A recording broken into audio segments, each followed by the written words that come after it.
This is a demonstration video for how to remove a hard drive from an Asus laptop Model X83V.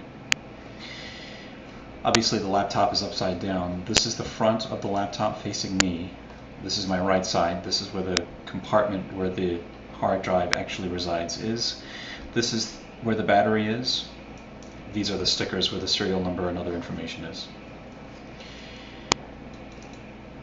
This door to this compartment actually has one place for a screw. I've already removed the screw. The first time you do this, it might be a little bit more difficult to remove this panel. Just remove the panel. This is the hard drive inside of a container, or I'll call it a cage. There is, again, one place here for a screw, which I've removed already. This is the wireless card for the laptop. In order to remove the cage, there is a piece of material that is attached to it. Just grab it like this.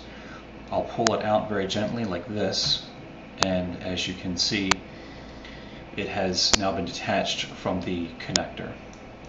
And then to completely remove it, just pull it very gently out.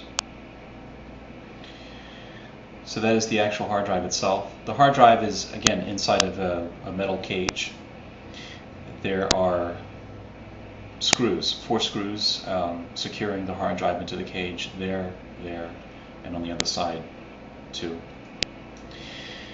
So if you're replacing the hard drive, you would need to first unscrew the hard drive from the cage. To reinsert the hard drive, just place it back in. Notice that the SATA connector pins, this is a SATA hard drive, the SATA connector pins are facing up. And then I'll just place the cage back in there very gently. Push it back in to the connector. And now the hard drive is reconnected. I hope you found this video helpful. If you have any questions or comments, please feel free to leave a comment on the video. Thank you.